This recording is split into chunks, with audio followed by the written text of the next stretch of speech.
And again, when you're calling for your care calls, it doesn't have to be about real estate. You go to Facebook, you see what they've been up to, and then you call them and say, hey, little Johnny scored a home run. That's all you have to call and talk to him about. The conversation will lead into it. You're checking out the Investor Shed podcast with Nick Beveridge and Jeremy Kitchen. They're on the path to financial freedom, and they're taking their community with them. Stay tuned for the best free real estate investing advice on the internet.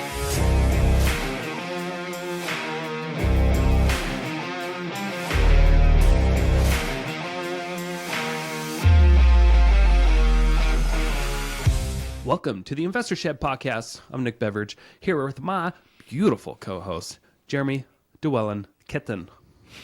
It's me, it's Jeremy Kitchen. You're going to have to stick around to the end of the show to see Nick butcher my last name. Not like you haven't known me for 30 years. Yeah, I got to always butcher something. Yeah. It's no fun if you're just doing everything by the book the whole time. Speaking of by the book, though, we got Kyra Bemis in the house with us today. What an awesome conversation with Kyra we had. Yes, it was great. Kyra's been on the show before. She was in season 1. She was on the show 4 years ago when she very first got the position as the CEO at the Keller Williams Realty office in Coeur d'Alene. And she just stepped down from that position, and she's going hard as a full-time real estate agent. She's got her rental investments. Yep. She's got her profit share. She had 7 sources of income. She just gave up 2 of them. But she goes in deep on how she got to where she is. Yeah, great stuff, and a great conversation as well. Yeah. She talks about her mentors and how to find a mentor, which was really cool. Very helpful. Just about agent culture and how to thrive as an agent this year, and how to not blame the brokerage you're at, which is kind of cool. Awesome conversation with you guys. So yeah. If you're not at Keller Williams, you're at another brokerage. I apologize. We just rip on other brokerages, but you know what? We're not that negative all the time. Sorry. Yeah, just you hear me on the podcast, and I'm like, I love all the agent brokerages. Yeah, and Jeremy cuts in. I cut in, and that's okay. But speaking of cutting in, though, what kind of food should people be cutting into on this episode? Ooh, you know what? Costco has this cauliflower pizza. I'm already not interested. Oh no, it's good. It's good. It tastes just like normal pizza. I swear. You got to try it. It's a frozen. It's a frozen thing. Okay. You get 2 for the price of 1 box. And we had that last night. And it's a pizza where you can feel good about eating the entire thing. Okay. Yeah. I'll try it, and I'll try not to hate it as well. No leftovers. No leftovers though. Okay. All right, guys, enjoy this podcast. Welcome back to the Investor Shed podcast with 2 of my most favorite hosts, Nick and Jeremy. Oh, I love it. Thank you forgot so to much. say I'm Kyra Bemis. I'm Kyra Bemis. We like to put our guests on the spot nowadays to make them do Obviously. the intro, and it makes things just a little bit more comfortable when we're recording. First off, Kyra Bemis, everybody, thank you so much for joining us. For anyone listening, this is Kyra's second time on the Investor Shed podcast. Kyra, welcome back. Thank you very much. Yeah, thanks for being back. Absolutely. So you've been through a lot since you were on the show last. Do you mind, for those that have not listened to the first one, do you mind catching people up to speed on before you got into real estate? What were you doing? Why'd you marry that mistake? And then what got you into the next part of your life? Funny. That is a mistake. I know. So if you didn't know me ahead of time. Horrible podcaster, by the way. Yes, I am. Just kidding. No, the mistake. The mistake. Okay, so I actually ran restaurants for the last probably 20, 25 years in the area before I got into real estate. So general manager for Buffalo Wild Wings and Applebee's. And I've officially been in real estate for 6 years now, which is a little bit different than last time I was on here. I think it was year 2. 2 or 3, yeah. Yeah, it's been a hot minute for sure, so. Yeah. You had just gotten your position as the office manager. Okay. CEO. So, and I was there for almost 4 years in that position. Okay. Yeah, so it was 2 years. Yeah. All right. Crazy. You've done a lot. You've done a lot since. Yeah. And you bought more investments since then. I have. Tell us about your real estate portfolio. My fund real estate portfolio consists of 6 properties. 5 are Airbnbs. Sorry. Don't forget to talk into that. I'm wanting to look at you guys. 5 okay. are Airbnbs. 1 is my primary, all in the North Idaho area. All right, cool. Yeah. And what have you learned investing over the last few years since you've been on the show last? Having an open mind has actually been huge. A lot of the stuff that you say in a lot of the meetings that we've been to has made me think differently. I always believe in surrounding yourself by the best in the business of whatever it is. And just making sure you take away nuggets from each person that you're talking to. 100%. Okay. Great. What was your most difficult part of the last 4 years since you've been on this show with that job that you had? Because it was a pretty big job, I'm guessing. Yep. But what was probably the most difficult task that you wouldn't expect? I'm going to say with putting my entire world together, and not just the CEO position, but all of it, is the time management portion of it. Yep. There's times that I obviously wanted to go do and invest and do the real estate pieces of it, but when you are committed a Monday through Friday, 8 to 5 in a building, you have to strategize what you're truly doing each day. Oh, gosh. Okay. Couldn't have said it better myself.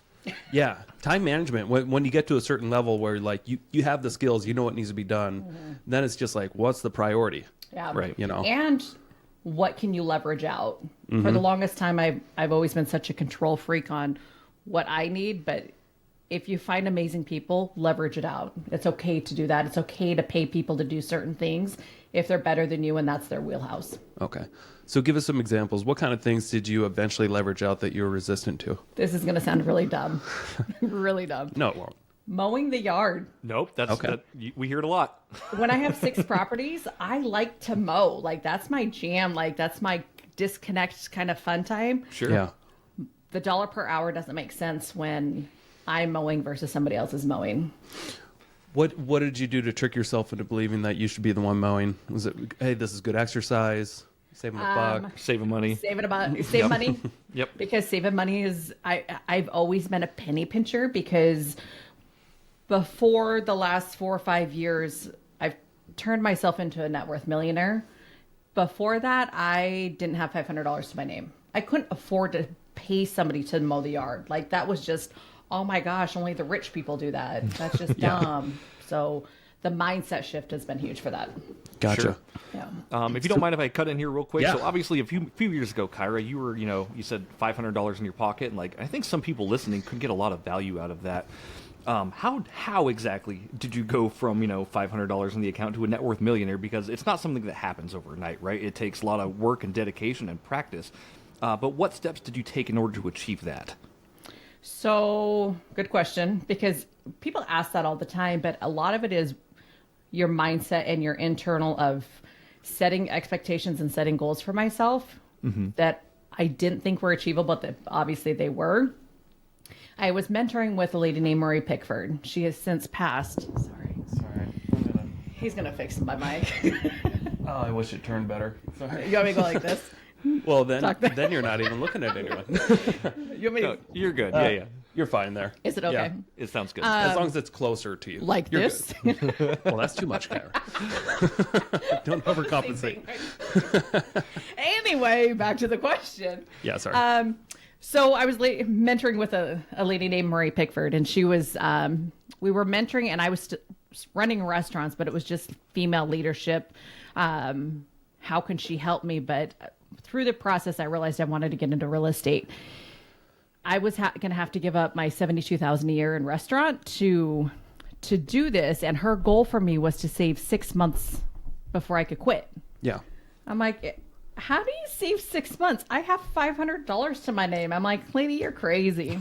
Yeah. However, that was the goal. And so again, she gave me a timeline, and this was in January when we were talking, and I wanted to do this by August. It was going to be my birthday present to myself. I don't celebrate my birthday, but I'm like, this would be a good one. Sure. I remember part of God's plan was I had tax return and a bonus that I had never received, and it equaled that. It was $30,000. Okay. That was my Wow. 6 month worth of bills, and it was in there by April. Okay. Wow. I think it was nice God's job. plan. It was my mindset. It was just, you know what? It's time. So I decided that, hey, I'm going to believe in myself and jump all in.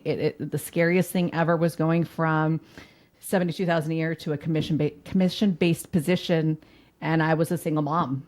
Yeah. Yeah. How did you get a mentor? I asked. There's people. So her son, Kevin, who is now my business partner, he was coaching my daughter at the time. And we were sitting on the sidelines quite often at all these games. And she would start talking to me. And so I was talking to her. And then at one point I asked her if she would go to lunch. And she said yes. I'm like, oh, okay. Okay, so you asked her. That's a big step. There's so many That's something people. I think a lot of people, they'll listen to your story and then I think they miss that part. It's like, how'd you get in a position where you actually had a mentor? Yeah. Because I don't think a lot of people really kind of brush on that, because if you didn't ask, your life would be completely different. 100%. Completely different. Yeah. But sorry to butt in there. I just No, that's actually very valid because I've heard you tell this story a few times, but I think I've always missed the part where it's like, well, how did she become your mentor? Yeah, I asked. Okay. We talked a lot at each of these games, and actually it wasn't a ton. It was more of, hey, how's it going? And then I asked her to go to lunch, and she said yes. I'm like, you're taking an hour out of your day to go sit with me at lunch? And we kept going, and we just kept going to lunch because you both have to eat. Right. And we went and had salads, and we talked. Yeah, and the people that you want to be mentored by are never going to ask you. Nope. Right. So that's something that people should really take into consideration if they're like, God, I wish I had a mentor. They're not going to seek you out. Yeah. Like, No. You've got to seek out your mentors, and you got to ask the hard question of, hey, how can I rob your time? Right. And how can I make it worth it to you? And part of that is being persistent with it. Because if you ask one time, I have people ask me all this time or say to Kevin, my business partner, myself, I want to be the next Kyra. That's great. But what are you doing to do it? Like, are you being a little assertive? Are you pushing yourself outside of a comfort zone? Like, did you say, Nick, we're going to sit down today for an hour? Yeah. I mean, you just have to. Did you say, hey, can I meet you at the lake? Yeah. And do that stupid 6:30 plunge thing that everyone's doing now. Yes, exactly. Just kidding. The cool kids. Yeah. So I will say it's cool to see your journey in doing that, obviously. And like, I'm more of like the silent work type of guy. So Nick and I did the gym this morning, but I do think what you're doing, Kyra, is so great. Thanks. Especially with your journey and just, your journey to better yourself and elevate yourself above. It's just really awesome to see. But, real estate for sure. Talk about mentoring here real quick. Like you said, the people who are your mentors, they're not going to seek you out for this thing. The people who are your mentors are seeking out someone above their level as well. Right? Absolutely. And that's how we all level up. We learn from the people above us as long as they're willing to share that knowledge. So, all of our successful coaches have coaches. Mm-hmm. They have multiple coaches. They do. That's absolutely correct. So Yeah. So what was going on in your head when you got to learn, or you met Murray Pickford? What made you think, hey, this could be a great mentor for me? Or like, what was going on in your mind where you're like, hey, I need to buy a stranger lunch? Like, because I'm sure, like, was that something you just did? no, actually it really wasn't. I didn't ask people to lunch because I run restaurants. I'm done with food. I don't want food. Running restaurants, though, it is a male-dominant industry. Mm-hmm. I would go to these GM conferences. I mean, even every market that I ever had, it was all men. Mm-hmm. There was one lady down in Moscow. She was Applebee's a long time ago. But then I would use it to my benefit. Like I would call and like rub it in their face when I beat the boys on their numbers. And I was like, okay, this is where my competitive nature totally Okay. You're a steps shit talker. in. Right I'm a total shit talker. It is actually bad. But I figured if you're going to be a shit talker, you better be able to back it up. 100%, yes. But then I met Marie and I'm like, it was just one of those things. I think I want to see if she has time to talk. Again, just asked. It was just something that normally doesn't happen. And what was it about her that made you want to seek her out? Like, did you already know that she was, this successful? I knew that she was owner of a successful, brokerage? and I knew just from talking her type A personality. Yeah. I'm not going to waste your time. Get shit done. Like if you show up, like if you were to show up to a meeting with her and she hadn't you didn't do the duties, she would leave. Yeah. If Right. you're Or late, she'd ask you to see say you later. goodbye. Yeah, come back when you're ready, or don't come back at all. So that is very much my personality. I think when I'm running restaurants, like I didn't do excuses. Like if employees called in sick, okay, you're trying to call in sick. Is it self-induced? Meaning, did you drink too much last night, or are you truly sick? If it's self-induced, get your booty in the restaurant. Right. If you're sick, I understand that. So her personality was a lot like mine. So I like the no BS. Yeah, no, she had a great personality. Yeah. And I don't know if you remember, I shared an office space almost with her. We were right across the hall from each other in that I had a little closet office in the old building. The downtown one? Yeah. And I was just, I I was entertained by, all the people that would come into our office and just get yelled at. Yeah. She was And I learned a lot just from eavesdropping, and just like hearing the way she handled people was just pretty intense. And it just made me, I never thought, man, maybe at first I thought this lady's kind of an asshole. Yeah. But over time, I'm like, this lady just wants the best for people. Absolutely. And she's just telling the truth bombs to people's face, left and right. Yep. She didn't have time to sugarcoat anything. And so I definitely do the same philosophy. Yeah. Anyway, we can move on from there. Okay, so you took her out to lunch. What did you learn at that lunch? Okay, so I really am not good with taking notes as people are talking. And well, we had the internet for that, so you don't need to take notes. Nope, it's all recorded. But I remember I had a list of questions, and I didn't even break the notepad out. And then we left, and I'm like, the questions that I had on my notepad were so juvenile versus the conversation that we had. Mm-hmm. So I just stopped taking notes, and I just wanted to be in the moment. Okay. And then at the end, she even said, "Hey, we're going to do this again next week." Yep. 100%, absolutely. yeah. Wow. So that was an ask, and so yes. So she went for the appointment. She went for the appointment. She saw something in you. She saw something. She did. Yeah. Yeah. She saw, hey, potential talent here. Yeah. I need to put her in my calendar. Well, part of it too is she had come back after a handful of these lunches, and she told Kevin, she's like, she's going to run the office one day. Yeah, I remember that. And I did. That's awesome. For 4 years. Yeah. Yeah. That's awesome. And you're still you're still in a leadership position. In a sense. People are just following you. They're following you to the lake. They are. Absolutely. Yeah. So I want to talk about that real quick. Obviously, you were the head of the KW office for 4 years, like you said, Kyra. You are officially, am I correct, you're out of that position now, correct? Yes. I Awesome. officially resigned November 1st. Awesome. Well, congratulations on your 1 month and 3 days of out of office work. And your main focus right now, obviously you're going to be doing your investing, but your main focus has been transitioning into a full-time real estate agent. Is that correct? Yeah. Okay. Yes. And I've been seeing your production for the last few months. It seems like you've been busy. I have been busy. Tearing it up. Yep. So what are you focusing on now? Are you rebranding yourself? Are you doing anything differently?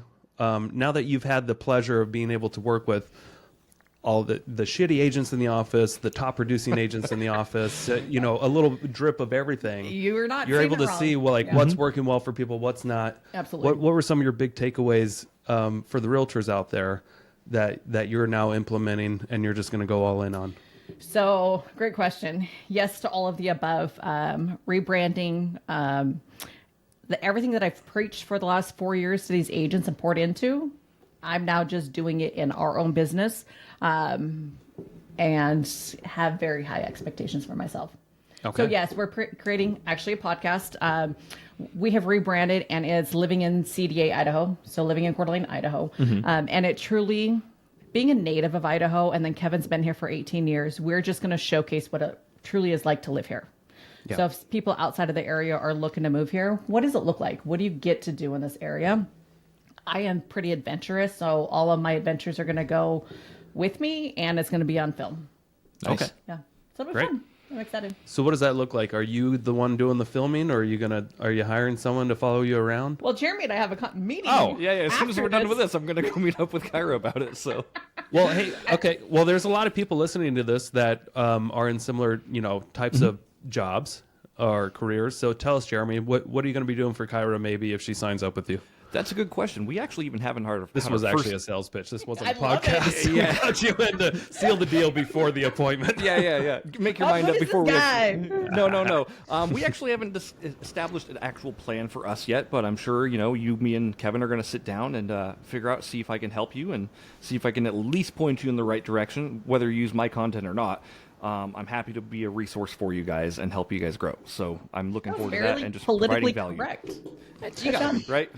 Jeremy's the most politically correct content creator you'll ever meet. Except awesome. in private. In North Idaho. Except in private. As soon as I turn this camera off, boy, it's going to start slinging. It changes. Oh, that's funny. Nope. Yep. So that's what we're going to do. But obviously, with your investments, I want to talk about that. So you have 5 Airbnbs. Is that correct, Kyra? That is correct. Awesome. How long? What's the newest one that you purchased? Newest one that I purchased, Airbnb, is downtown Coeur d'Alene, Sanders Okay. Beach area. Okay. And I think we've heard about that at your REIs before. Is that Yep. correct? That is correct. Are they doing pretty well still? I know Airbnb, it's kind of saturated lately up in the area, so I wasn't sure It if is you very were... saturated, and downtown Coeur d'Alene sucks. It does, okay. Yes, it does. Overrated city. Downtown Airbnb Coeur d'Alene is overrated. Absolutely. Okay. I was hoping with the permit issue that half would go away. Yeah, it hasn't. So It didn't. It feels that like is it my doubled. least favorite of my Airbnbs is the one downtown. Really? Gotcha. Yeah. Okay. And if I remember right, one of your favorites was this cheap property that you bought in Hauser, right? Yes. Hauser Lake? Hauser Lake. Is that one still killing it? It's or is amazing. it a little slow during the winter? No, I mean, during the week it's slow, but all the weekends are booked out. I actually have Okay. an opening this weekend, but it stays booked. Wow. Okay. So that one's awesome. Yeah. Even though that's a lake view property, right? Yeah, I have a Okay. dock. It's beautiful. It's 578 square feet. It's a 1-1. Yeah, it's pretty Nice. awesome. Okay. Oh, cool. Super small. And throughout the winter, it's booked weekends. It is. Nice. Okay. And my mom lives down the street and she cleans it for me. And my dad. That's How can you not leverage. beat that? Cheap Kyra. There you go. That's exactly it. No, but like talking about it though, obviously with that Airbnb, let's kind of dive into the Sanders Beach one. Obviously, since you have that and you said it's not performing as well as you thought or well as you hoped, do you have any plans on shifting strategy for it, or are you going to continue chomping at the bit with the Airbnb on that one? So actually, I have it on Furnished Finders. I would like to put a traveling nurse in there. Okay. And do more of a midterm rental if possible. Sure. Financially, I mean, obviously, I only want to float it for a little bit of time, but yeah, that would be an ideal for an air or a traveling nurse. Gotcha. Okay. As long as you can get somebody in there that covers your mortgage payments and maybe puts a few dollars in your pocket, it's not going to Yeah. be too bad of a deal. Yeah. How long have you had it on Furnish Finders? I'm going to say about 2 months now, Okay. but I've used Furnished Finders for the other properties. I actually love that website. Interesting. Okay. It's getting saturated though, because It is we're all for talking sure. about Yeah. it. So my Came out wife that and I, stupid book. we put our primary residence on Furnish Finders. We were going to do a rent by the room strategy. Oh yeah. Right now we're a little too far away from like hospitals to make it make sense. We're out in the middle of Rathdrum. Like there's not a ton out here for that. There's closer Yeah. things that people are looking for. And then obviously with us having a baby coming up, we just took it off Furnish Finders. So That's probably good. yep. Yeah. Baby might need a room. Yeah. Yeah. Baby not paying rent though, unfortunately. Yeah. Baby's going to live in the den then. That's my space. Yeah. So going back to the real estate agent thing, if you don't mind. Yeah. Because I am really curious. Someone in your position who got to see 4 years of, you're basically meeting with a lot of these top agents too, right? Yeah. What were some of the things, if you can think back at, that actually didn't work well for agents that a lot of agents were doing as far as marketing or lead generating? Is there anything that you can think of? People trying to outspend and they haven't even worked on their sphere of influence or the Yeah. people that they like, know, and trust, or their own neighborhood, open houses, so many free things that you can do that these agents are trying to buy Boomtown leads or leads online. And they don't even have models and systems in place to take those on. To follow up with them? Yeah. Yeah. Convert them? Yeah. All that? But there's so many free avenues of real estate that people just don't utilize. Social media. I mean, Yep. get on people's podcasts, use social media. Our phones are mini computers. Like, you should be Facebook Living everything you've ever done. So, Yeah. Yep. Yeah. Does Facebook Live still work well? yeah, Okay. people aren't doing it though. Like, that's how my first year, when I got into real estate, we sold 48 houses between us and I did 46 of them. It was Facebook Live that was a huge helpful thing. Nice. Yeah. Everybody records now and then posts later, but the Facebook Live instantly says, "Hey, Kyra's live. Go watch her." Yeah, it gives people notifications Yeah. sometimes. Yeah. Yeah. I remember, Can't and edit it it. was real heavy. Yeah. But that's actually the beautiful thing about Facebook Live. And I remember Facebook Live was like something that kind of got me somewhat a little popular Yeah. here and there in the fix and flipping. Because Yes. almost every fix and flip I did, or every other day or so for a while there, for maybe a year, Yeah. I would do a stupid, and I hated it. Yeah. But I would open up the Facebook Live, show off my stupid face. Yep.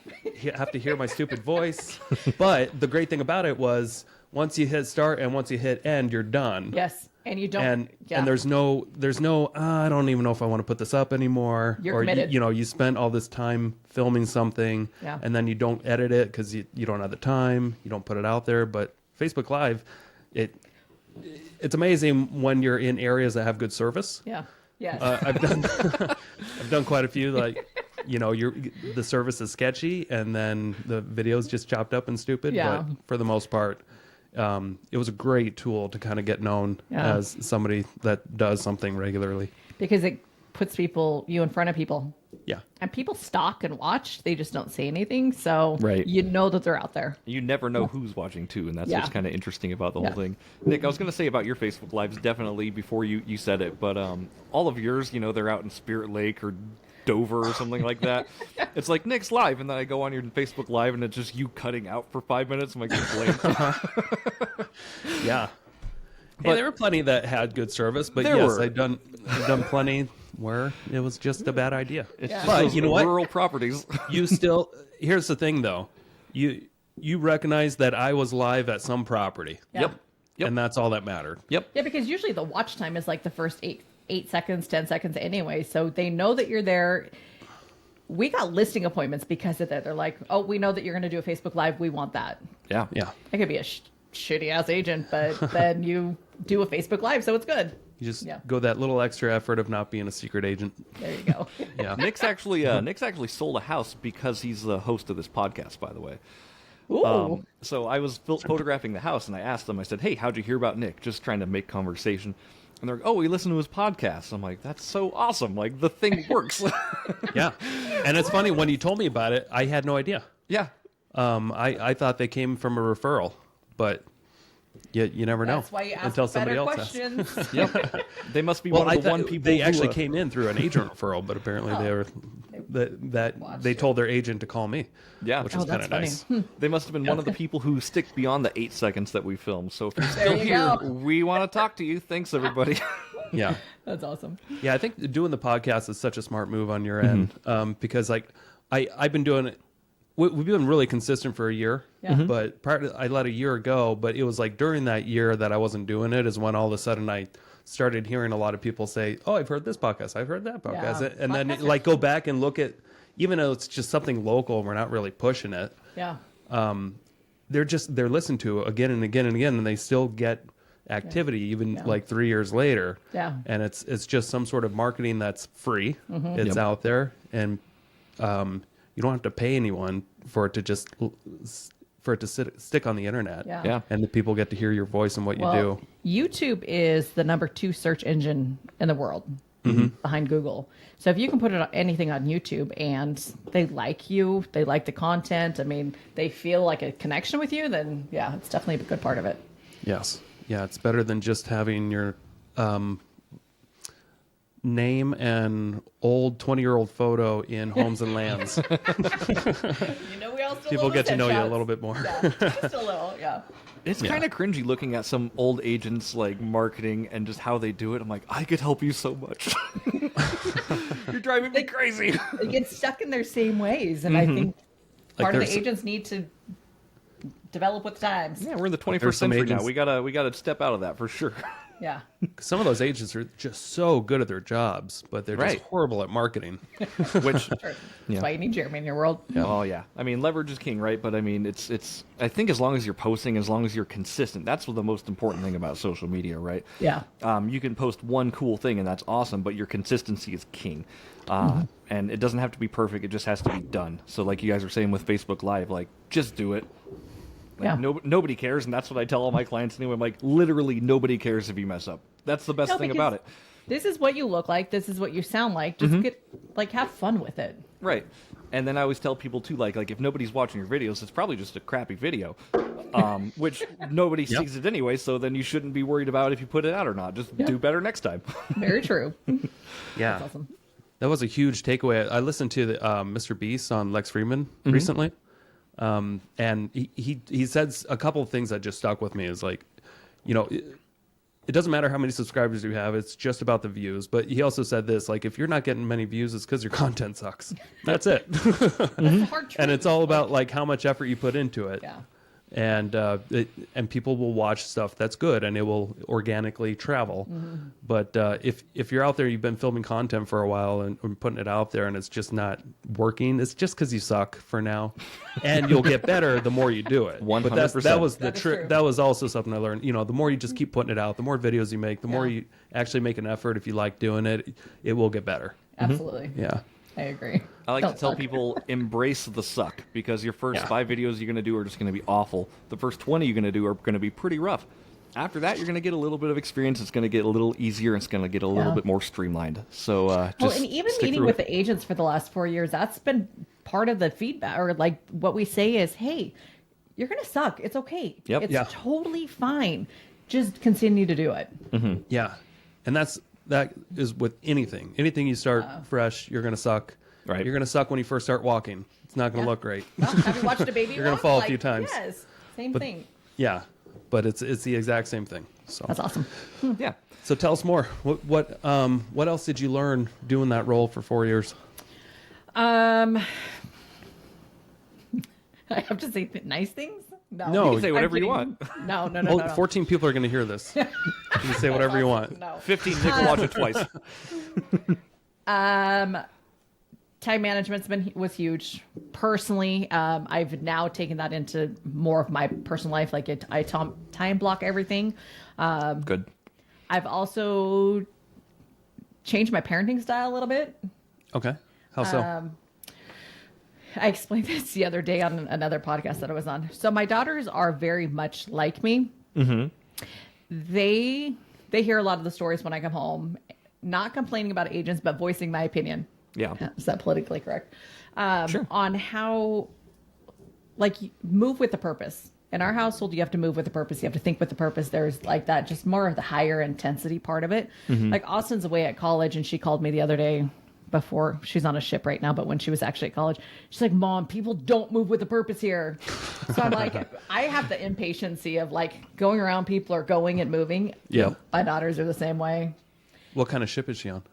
She's actually doing a semester at sea. So she's on a ship with 500 students. Okay. And she's gone for 4 months, visiting 14 countries, and she's doing 15 credits through her college. That's so awesome. Yeah. So So she's surrounded by people that are pulling her down in life, mentally and emotionally. well, here's the thing. That was on the ship. This was at college, like at GCU. Oh, okay. Okay, that's awesome. Wow. No. She Yeah, I doesn't love go that with it. though. Moving okay. with a purpose, like you can apply that to any area of your life. I go to grocery stores, Kyra, and I hate it. People don't move with a purpose, right? They're just kind of almost zombies there, and my anxiety is like, get out of my way. I know exactly what I need here. I know where it's at, and you're stopping me from doing it. Because they're taking their sweet Sally time of like a Sunday drive through the aisles. Mm-hmm. Can I tell you, I do click lists now from Fred Meyer. That was part of my leverage, but There you go. I don't have time to wait behind people. Like my anxiety just kicks in. So Yeah. I click it all at midnight and then I pick it up the next day. I love that. How do you do walking around Costco? There should be bumper carts in that place. I don't even I go to go- Costco. I go an hour before close, so I'll be there at 7. Okay, so you intentionally put yourself in a position where there's less people. Yeah. Yeah. Because on a Saturday at 2:00, I want to cuss at people and hit people. So I go out late at night, like right before they close, and I can just do my thing. Have you ever? Let's just not talk about that. Yeah, I have not. Okay. No, I'm the same fine way. if Like you did. I don't even go to Costco because it's too much for me. My shopping experience is mostly like Super One at 11 p.m. or Walmart at like 10:30 right before they close. You get the 5 people in there, and those 5 people are very weird. But I can handle the weirdness more than I can handle the when I, like, congestion. Self-checkout, I can do it quicker, and it's Love it. midnight's great. Yeah. And I love that Yeah. you said you can apply that in any way you'd like. So obviously, with you transitioning into being a full-time real estate agent, like you're hitting the ground running, Kyra. Yeah. Yeah. What I know you said you learned a lot from the last 4 years, but is there anything specifically that you're adopting going forward to help you put your foot on the gas? So, yes, I'm going to go back to slightly. So when my first year and a half, Kevin was my Cliff Notes version, being my business partner. Apparently this is wrong. Being my business partner, he was my Cliff Notes version. I didn't think about real estate a whole lot. I just went out and performed the duty just because I needed to do those transactions. And doing 46 of them, you're just mechanical. Yep. Now I'm taking the mechanics of what I know. I don't have to ask the questions like I had at the beginning. So now I'm also applying, again, like I said, everything that I've taught to these agents over the last 4 years. And putting some more care into it and some more systems and models in place before I just did. Sure. Now it's going to be strategic because in the near future, between Kevin, he has 3 daughters. I have 2 daughters. What if somebody wants to take over the business? Like if somebody needs to do it, we want to make sure that our models and systems are set up. So I'm being more intentional with that. Okay. What kind of routines and habits did you have to build to be able to manage almost an impossible schedule? Literally, if it's not in my phone, it doesn't exist. Okay. That was the word exist because I just said it really weird. I do that too. Everything's time blocked. I also got good at saying no. Okay. Because before the CEO role, I would say yes to everything. I would volunteer for this committee. I'd head up this committee. I would do this. Now no. And it's okay to say no. Oh gosh, yeah. Yeah. Jeremy and I have talked about this. 2023 has been the year of me saying no. Yeah. Basically, and half of 2022. But it was I think the mid 2020 through the end of 2021. Yeah. I said yes to everything. Yeah. And because of it, I've lost almost everything I had. Yeah.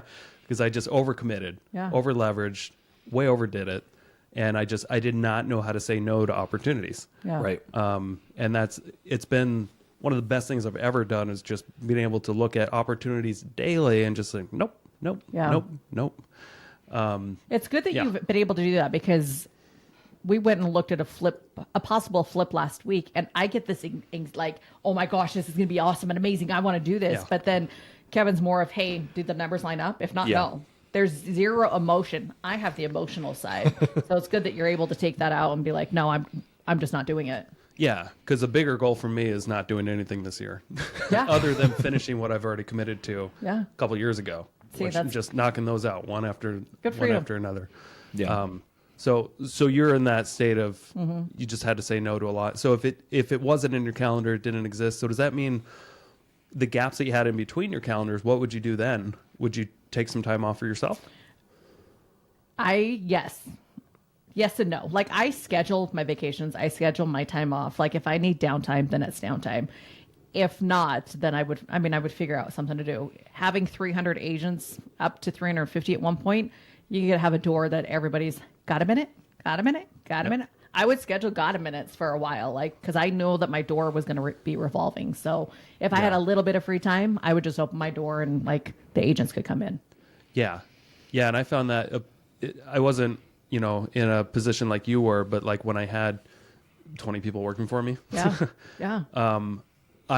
When I would go to the office, I would not get anything done that day. It would just be handling fires and one person after another coming in the office. And I'd have all these awesome things that I wanted to get done that day, and not one would get done because I just didn't have a chance to even breathe. Yeah. It was just responding to one thing after another. Well, you allow that to happen. Yeah. Yep. Unfortunately, you open a door, that's what you have. So I had to go work in here. I had to stop showing up to the office to get some of the stuff done. You have to control it, and you have to learn how to control it from the beginning, or your entire week will go by and you accomplish nothing. Yeah. It's true. That's why I work from home too. Smart. Yeah. I tried to force him to be in the office. He said, nope. I'm super busy. Yeah. Hey, Jeremy's here. Go ask him. Yeah. No, and that's okay. Like I like that kind of thing, but I also like what you're saying too, Kyra, with saying no. Same with you, Nick. Because when you say yes to something, you're actually saying no to a lot more than you think. Yeah. Totally. Golden advice from Jeremy here. You're welcome, everybody. Yeah. No, say it again, man. That was absolutely true. If you every time you say yes to something, you say no to multiple things. Yeah. To an almost infinite probability of other things. So whatever you're saying yes to, it eliminates the possibility of anything else, right? So when we do a meeting, like anything else that happens during that meeting couldn't happen, and that's okay. But you just have to be very careful about what you're saying yes to and being very strict with what you should be saying no to. So, Agreed. yeah. Going on from that though, so you've got your investments, Kyra, and you said you were just looking with a flip with Kevin. Can you tell us a little bit about that flip you guys didn't buy? So part of our rebranding is I now do a weekly newsletter. Okay. And the weekly newsletter, one of the pages in there is saying we buy properties. Okay. And it's 5 different scenarios of, hey, it's either cash or are you behind on your or on your payments? Are you Sure. just scenarios that it truly people are still in over their head, which Oh yeah. no judgment. I mean, life definitely happens and people can't afford their payments. They can't afford their life. They can't afford taxes. So we actually got a phone call off of one of those, off of our email. So Okay. the emails work. Yay. Nice. And it just didn't pencil. I mean, they want more than what they're asking. They think that the house can sell for 500. There's no way it's going to over 4. It truly just doesn't pencil out. Did you offer him terms? That was not my decision. Yes, Kevin Okay. did all of the negotiating side of it. Okay, because I mean, Yeah. that always you can always tweak a couple levers depending on how you do it. If you're going to buy it cash, if you're going to buy it on subject to or seller financing, you Yeah. can get them their number. It just creates your own interest rate and make a payment basically at that point. Yeah. But I think it's awesome you're still looking because a lot of the flips I've looked at, most of them are coming obviously from wholesalers, but Yeah. nothing pencils out. Yeah. It's hard because what you can sell for right now is just not as it was 2 years ago. Right. It changes a little bit. And when I'm analyzing, I'm like, okay, what are my holding costs going to be with hard money, right? 10% annualized for 12 months, plus closing costs and everything else. And I'm like, by that time, that eats into my entire profit on most of the things I see. Yeah, absolutely. And it depends on what you're okay making. If you're okay making 5 or 10 grand on your money, then that's great. But Sure. yeah, you have to have your bottom line and your non-negotiables. Right. Yeah. So, hey, do you think, talking about real estate agents again, and the systems, I like to talk, but there's a lot of agents that listen to this, so that's why I like to throw this out a lot. Gotcha. But have you noticed anything evolve in the last few years, technology-wise or touch-wise, like how often you should be touching the database? Because, I get your emails. You got to be sending me more than 33 a year. Nope, I'm not. Thursday at 6 p.m., my emails go out. No? Okay. Okay, so just- you're getting 52 a year. I think I'm One a getting week. more. Yeah. But how often should you these days be touching your database? We still say And- 36 times a year. 36 times a year. But you Now, need to break it down, though. You need 4 events. Okay. The office puts on, I know, 3. Sometimes there's a 4th that you should be inviting them to. Santa photos are coming up on Thursday.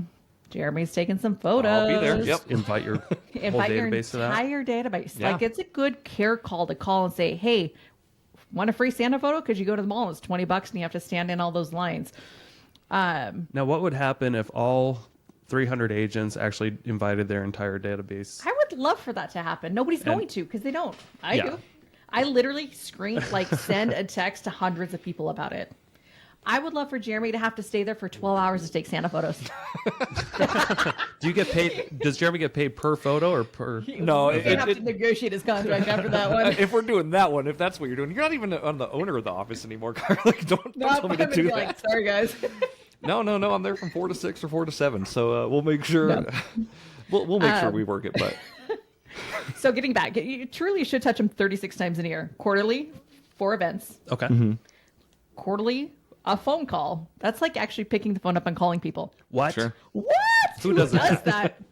When you Gross. share an office with an old man, Kevin's He's on the 48. phone. He's Yeah. on the phone all of the time. Because it works.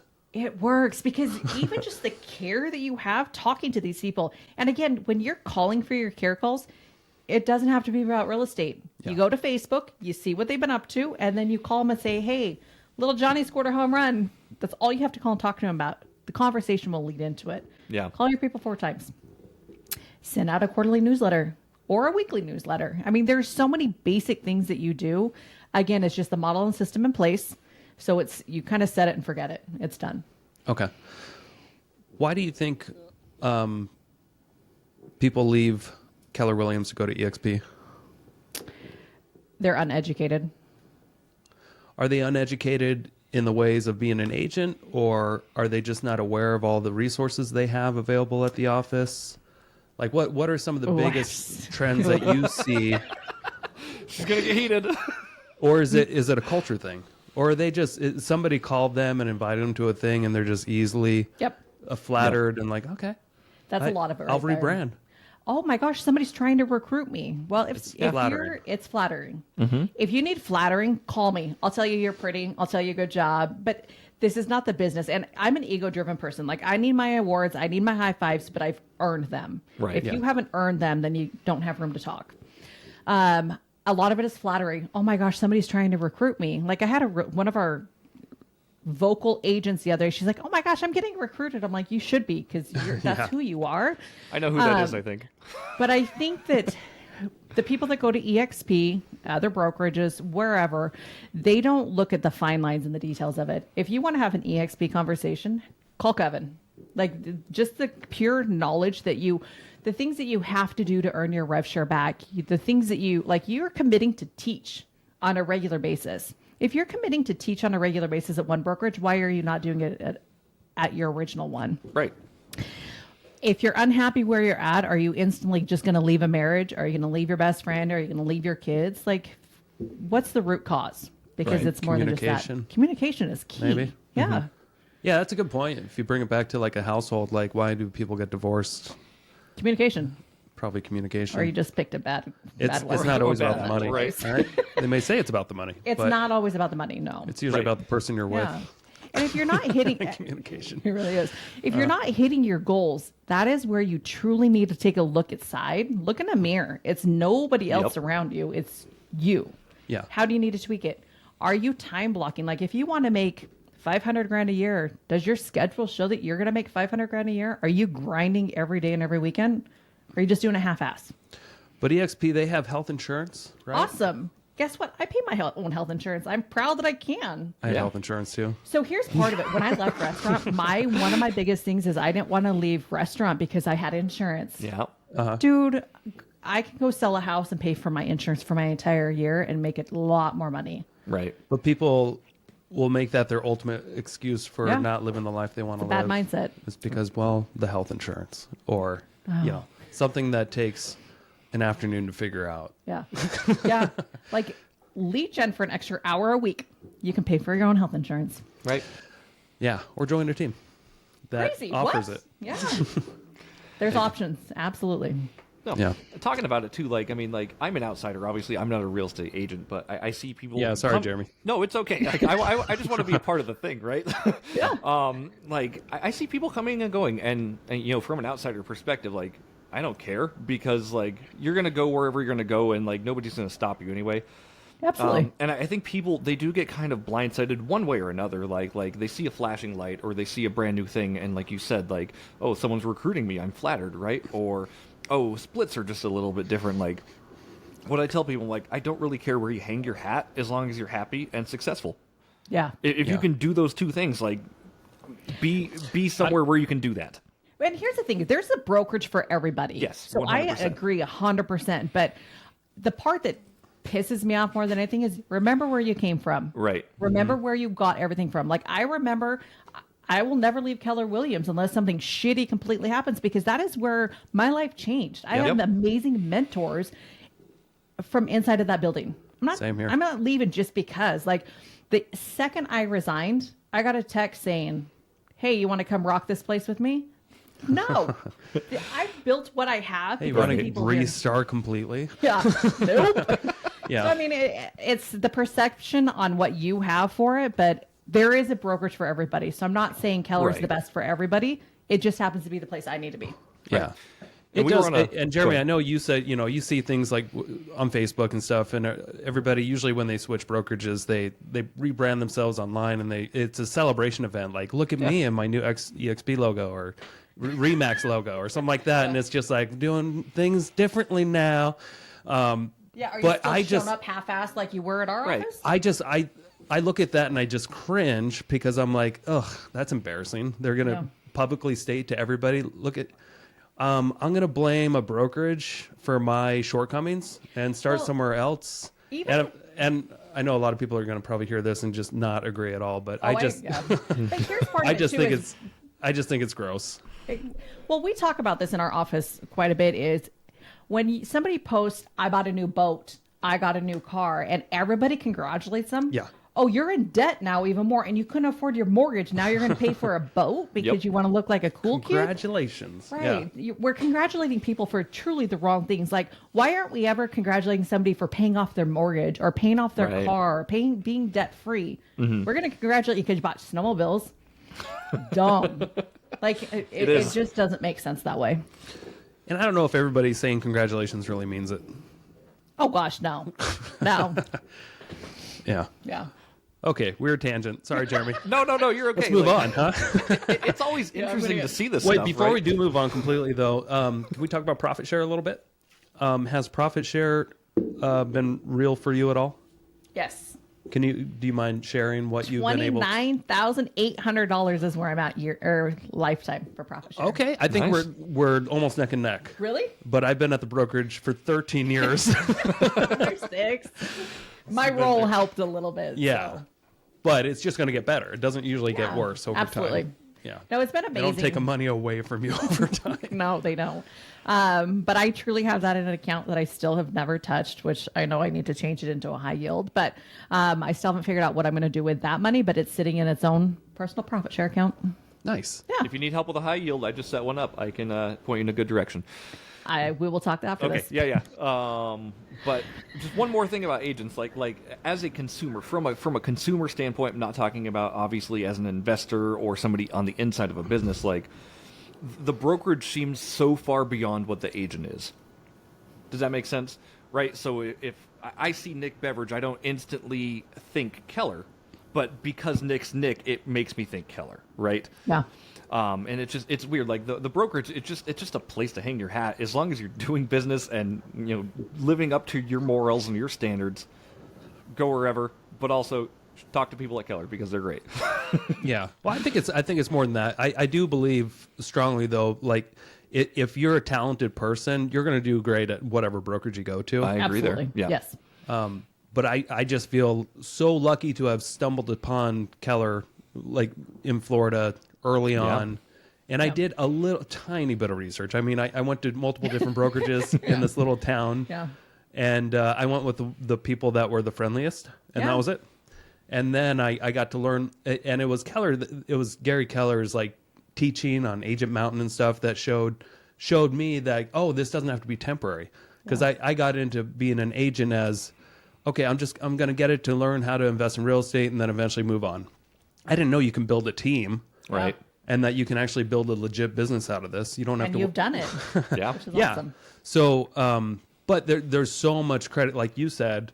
Like I wouldn't want to leave because Keller Williams has completely changed my life. Yeah. Sure. And they really are a company of complete abundance. And the amount of the profit sharing is not a pyramid scheme at all.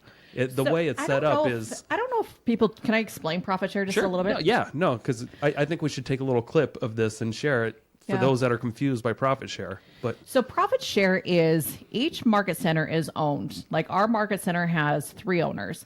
What they do is every month that our market center is profitable, owners keep 51% of the profit. They give back 49% of the profit to the agents in our market center. the net profits, almost half of it, which is It's pretty insane, wild but for that's a just the way business Keller strategy. Williams Yeah, works. because it's the Keller culture, and that's what the owners signed up for this. They know exactly what they were doing when they bought. So half of their profits go back to the agents who have built that market center. Yeah, and it's not like what some people think, like, oh, that's the people that you recruited, you're getting their money. No. You're getting the share of that office profits for the month And prior. Here's the thing: is not every market center is profitable. Like we usually rank anywhere from in the region from. Dennis Ranch always beats us, so we're usually anywhere from 2 to 5. Okay. Out of the 40 market centers, and so our market center is profitable, but it's because we maintain our cap, we maintain leadership can't just go spend money. I mean, it truly is laid out, and it's a business model. Yeah. So how does it work? So what it is, so the 49% that the owners give back, it is divided by all of the agents, and it's based on how many sales you do. algorithm somewhere that it's more in detail. It goes to KWRI and that gets sent back. But if you are not capped, you had to do transactions, and it's what level you're on. So it's 1 through 7, and you get paid out a percentage through all of that. So the money comes out of the cap that you're paying anyway. Yep. It's not like they had to pay extra into this profit share system or anything like that. So if you pay $21,000 for your cap, you get part of that back to your profit share. Yeah. Okay. So, yeah. And the way it's laid out is very complex, but to simplify it, all you have to do is just, if anybody is looking to get into real estate or something like that, just share their name with the office. And if they put you down as a sponsor, you could be getting paid off their production that they give to their office indefinitely. Yeah. So as a CEO, is when I was meeting with new agents, like if you came in as a new agent, I say, Nick, who's the reason that you're sitting in the chair with me? Yeah. And you say, Jeremy. I say, okay, well, when we're talking about profit share, when you go to name your sponsor, since Jeremy is the reason that you're sitting here, make sure that you think of him when you're filling out that section. Yeah. So you don't There's have no guiding. There's no steering. The leadership can't take the people. Like, unless there's no reason that they're truly sitting there, then it goes back to the person. Because again, it's the culture. We want to not do anything negative to our agents. For anyone listening too, you're welcome to use me as your sponsor for a profit share. Yeah, Jeremy Kitchen. Jeremy Awesome. Kitchen, just like it sounds. I'll give you my social if you need as well. But I don't think I'm qualified for profit share. Oh yeah, you're not. No, not he's an in agent. command. I am in command. I think he is. I think I'm an admin in command. Ooh, if you're admin, that's a different story. Yep. Okay. You can get profit share. Name Jeremy Kitchen. Yep. Yeah. Don't And do then it'll Kyra help or me Nick still. here, everybody. And it does work. Like it's not a pyramid scheme, but Yeah, but it's similar. No. but it's set up similar Yeah. in the way that it pays people out, because Right. the people that have named you as a sponsor, if they ever someday name some or influence somebody else to become an agent, and that person influence somebody, and that person, like, you can get paid up to 7 levels deep, and that's how some people are making $1 million a year in this company just off passive Absolutely. profit share, and you never have to do anything for it again. No. And it can be willable. Okay, so Marie was my mentor and she has passed. Her husband, Pat, actually still collects her portion of it. Awesome. Because you can will it to whomever. And I would imagine that was significant. Yeah, Right? absolutely. Yeah. So, it's just extra income that he's able to live off of. Okay. I love Cool. it. Anything else about profit share that people are confused by? No, but you should ask about it. It's pretty Yeah. awesome. And when you ask about it, make sure that you put Nick down or Jeremy Or Kyra. Okay, we'll give Kyra as someone some who credit, too. influenced you to come to Keller. Yeah, awesome. No, for real. Don't put me, but put down the real estate agents who are killing in front of me right here. So Nick and Kyra for sure. Kyra, one extra thing about investing I just want to talk about. Obviously, you got your 5 Airbnbs. Like, what's next for you? Good question. So I set very high expectations for myself, and this is more of a financial goal, I guess, Okay. for this Yep. next year, because I'm results driven, and to me, that's how you measure results. Only because I'm also very competitive. Like my 3rd year in, I think it was. I'm going to be very open because that's just how I am. Yeah. My goal was to make $500,000 that year. So I came in the office, I did my vision board, I set up my plan in November, December, like I usually do. And I was like, Kevin, hey, I want to make $500,000 this year. And he kind of chuckled. He's like, really? You think you can do that? Oh, it actually pissed me off. I'm like, I fine, bet. watch me. Oh, that chuckle. That chuckle will haunt you. It will. And he was just Haunt like, you "Ah, into motivation. Yep. I surpassed it by a lot. Nice. Okay. Like 650 a lot. Like it was a lot. So hold up. If he had not chuckled. I probably wouldn't have had the fire. Okay. So here's the thing is, if I make that, he makes that because we split Yeah. everything 50-50. That's Right. just what our plan is. So if he hadn't chuckled or said really and doubted, that was doubting in my opinion. Right. I don't think it would have given me that FU mentality. Yeah. So I used that and it did it for 2 years in a row. So this year, my big goal is to make $1 million. I love it. So Not I'm just gonna, in real estate Good sales. luck with that. yeah, I'm gonna grind my ass off. Yeah, Kyra, you won't do Yeah, it. right. It's not going to happen. I'm just kidding. Be real, Kyra. I'm about to drop F bombs on both. Use it Fucking as make $1 motivation. million That's what we're in saying, this though. economy. Yeah. Can you see that? Can you cut that out, please? Sorry, don't worry about can't. it. It's recorded live, No, but unfortunately. here's part of it. So $1 million in this economy, and you just said that you need to have 7 sources of income. Yep. I resigned from my role, so 2 sources went away: my salary and my bonus. Now I need to replace those. I live a lifestyle, and I am debt free because of it, that I have 7 sources of income. Sure. I now just have to turn around and grind a little bit harder because I need to make up for the 2 that I just lost. So what are those sources, if you can share? Well, it was my salary and my bonus. Now it's a big chunk of money that are gone. Yeah. Commissions, Commissions, my profit share, profit share, my 401k. 401k. Is that making like dividends? It's making Or money, something but like not that? the amount of money that I need. Okay. But again, But I it's can bringing talk to you in- about that, too, bringing in Kyra. income. I've got good ideas about that. good. Okay, let's talk Okay. some more. Okay. I have a child support, but I'm counting it because it's Boom. $113 a month for like Hey, 4 that's a more stream months. of income. That's about what mine is. That's awesome. I'm missing something else. I think rental income. Oh, You didn't mention Airbnb any of rental. that. Yeah, income. That's a Okay. stream. And it's not all Airbnb. You have. No. Yeah. So some of my Airbnbs actually I've turned into short or midterm rentals. So Yeah. Gotcha. Seven streams. That's awesome. yeah. So Yeah. now you got to replace a couple that Yes, you're I do. giving up. So I And know what do you that. think you're going to do to replace those? Flips and investment, like flips is going to be hopefully a good portion of that. Sure. We have it in our office, what we need to do to make $1 million this year. And what makes you think you have the time to do flips? My mindset. Okay. Dude, She's leveraging, man. She's not going to do the flip herself. She's going to hire someone who knows how to do the flip, right? Like maybe, but I like doing some of that stuff too. I don't probably watch gonna mow the TV. lawn. Like I don't. One of my daughters is on the other side of the world. My other daughter has her own schedule in her life. I have plenty of time. We all have 24 hours in a day. Yep. It depends on how you use your 24 Yeah. hours. I don't waste a lot of my time. Yeah. Man, if I didn't have Netflix, I'd get a lot more done. See, and I'll listen to something, but I don't sit and watch. Like I actually watched a whole football game yesterday. Yeah. Felt like crap. Yeah. Yep. So then for the second football game up, I went Betty Crocker in my kitchen for hours. So, There you go. Yeah. I like to tell people too, like obviously, like you said, Kyra, like you only have 24 hours in the day, and we all have that same 24 hours. Yeah. You can either do things that drive you towards your goals, or if you're not doing those things, they're specifically driving you away from them. Absolutely. Right? It's So you spot can either on. be growing or you can be not growing. And Yeah. the choice is yours, absolutely. But those are your only choices. You can do stuff that brings you to your goals. Anything Yeah. else is actually taking away from time of reaching them. So, Preach it. Kyra, if you can only give one piece of advice to somebody who's struggling trying to be successful, what would that be? Change your mindset About what? about life. Okay. Get clarity on whatever that needs to be. Seriously, I go like that. jump into water 3 times a week. That'll bring you some clarity. Go to the gym. Figure out what you need, but figure out what your clarity is. Okay. And that's good because I feel like a lot of people struggle with like we had at the ALC clinic the other day. I was surprised by everybody there that we started talking about vision. Nobody had a vision except for me. But, me and Josh had a vision. Yeah.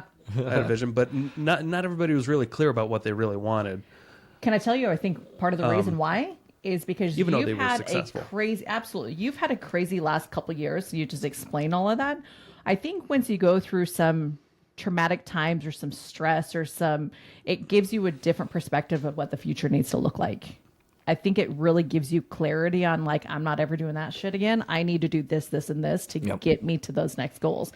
I truly think if you've never struggled, never had less than $500 to your name, like there's just those things that truly change who you are and your outcome of life. Nice. Yeah. I think that's Jeremy, great. should we do the wrap-up questions? Yeah, let's do them. Kyra, I got some predetermined questions here. Ooh. We didn't offer them last time because I was not a co-host on the podcast. So now we've implemented an in-game to the podcast. Okay. First question for you. If you had one business or real estate investing book that you recommend every single person read, what would that be? My go-to podcast is Gary Vaynerchuk. That's good. Yep. Gary V's language is just like, it's colorful, it's amazing, and he just hits it. Yep. Gary V's the man for sure. He really is. Next question for you is if you had $30 million gifted to one of your bank accounts, what would you spend it on?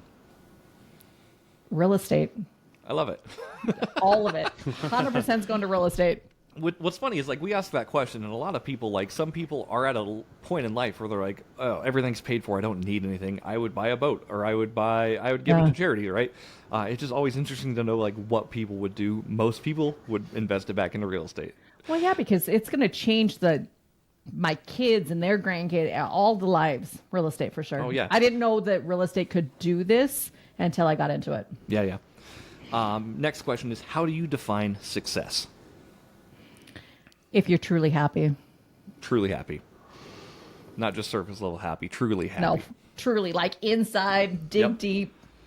Do you have any you advice? love your life. I love that. Do you have any advice for somebody looking to get started on, their first or second real estate deal? Maybe they're spinning their wheels a little bit, like how to get out of that? Surround yourself by somebody who's smarter than you. Yes. Find somebody who kills it. Shadow them. Mm-hmm. Make them your best friend. I love that. advice. And then where can people find out more about you, Kyra?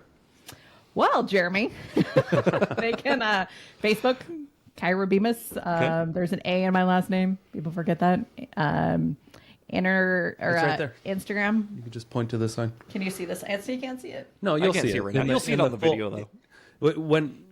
After it's edited, we'll have a full screen here, and you'll be able to see the incredible Kyra Bemis right over there. There you go. That's how you can get hold of me. You can call me. You want my phone number? You can give it out if you want. 208-755-8513. Text me. Perfect. Text me, 'cause I don't answer phones as And then much. if you want profit share, remember, put Jeremy Kitchen down. That's awesome. Kiten. Yep, that's good. I spelled that wrong. You did a bad There's job. a C in there somewhere. Put the C in there. You missed it, Dave. 5th grade. Kitchen. Yep. Kitten. So, Kyra, I want us to say thank you so much for joining us again. It's Absolutely. really awesome having you here, and we think you're doing really great things, and it's awesome to see your journey, and I can't wait to see more of it. Nick, take us away. All right, everybody. We will see you next week. Thanks for sticking around. For the 3 people left, we'll see you next time. Bye-bye. Thank you, guys. Hey, can we take a cute little... Thank you so much for checking out the Investor Shed podcast. If you enjoyed your time, make sure to leave a 5-star rating and review on Apple Podcasts and Spotify. Follow along on YouTube, TikTok, and Instagram at The Investor Shed for shorts and promos about each episode.